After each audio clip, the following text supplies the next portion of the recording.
अगर देश का मतदाता अपने नेताओं को हायर कर सकता है तो वो नेताओं को फायर करने की शक्ति भी उसे मिलनी चाहिए। Sir, right to recall is a mechanism that empowers the voters to de elect a नेता representative before the tenure ends if he fails to discharge his और हर ड्यूटी। सर, हम एमपी एमएलए चुनते हैं, उसके बाद अगर वो काम ना करे, अपने वादे भूल जाए, जनता से दूर हो जाए, तो 5 साल तक इंतजार करने के अलावा जनता के पास कोई ताकत नहीं है। कोई इंटरिम प्रोविजन नहीं, कोई अकाउंटेबिलिटी नहीं, कोई परफॉर्मेंस रिव्यू नहीं, कोई करेक्टिव ऑप्शन नहीं। चुनाव से पहले नेता जनता के पीछे और चुनाव के बाद जनता नेता के पीछे। 5 साल is too long a period in this day and age. अगर एक गलत फैसला गलत नेता को चुनने का लिया तो लाखों लोगों का भविष्य अंधकार में जाता है और पूरा क्षेत्र पीछे जाता है। Sir, we can trust our voters to elect. हमें अपने मतदाता पे विश्वास करना चाहिए कि वो अपनी गलती बदल भी सकें राइट टू रिकॉल की ताकत से।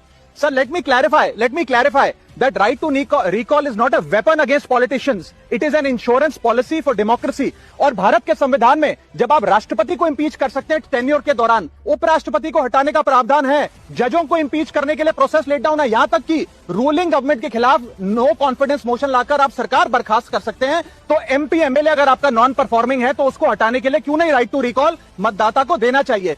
दुनिया की 24 से ज्यादा डेमोक्रेसीज में राइट टू रिकॉल का मैकेनिज्म लागू है, जिसमें यूएस, कनाडा, स्विट्जरलैंड जैसे देश है। मैं आपको उदाहरण देता हूं सर, कैलिफोर्निया में एक गवर्नर क्रिस डेविस नाम के नेता 2002 में चुने गए। उनके कार्यकाल में मैसिव पावर कट हुए, एनर्जी क्राइसिस हुआ, बजट की मिसमैनेजमेंट और गन शूटिंग की वारदातें हुई। उसके चलते 1.3 मिलियन कंस्टिट्यूएंट्स ने एक पिटीशन साइन करके दी कि इन्हें रिकॉल किया जाए। वहां के चुनाव आयोग ने रिकॉल वोट कराया 7 अक्टूबर 2003 को और 55% मतदाताओं ने वोट किया कि इस नेता को बर्खास्त किया जाए। ग्रे डेविस को हटाया गया और आर्नल्ड श्वार्ज़नेगर को वहां पे गवर्नर बनाया गया। सर, मैं बता दूं कि हिंदुस्तान में भी इसका प्रेसिडेंट है। कर्नाटक, मध्य प्रदेश, महाराष्ट्र और राजस्थान में रिकॉल मैकेनिज्म ग्राम पंचायत के स्तर पे लागू है और ग्राम सभा के लोग मतदाता वोट करके उन्हें वापस बुला सकते हैं। सर, लेकिन इसका मिसयूज ना हो, इसलिए हमें सेफगार्ड्स भी बनाने पड़ेंगे। एक थ्रेशोल्ड रखना चाहिए कि 35 से 40% मतदाता अगर साइन कर दे तभी राइट टू रिकॉल वोट करवाया जाए।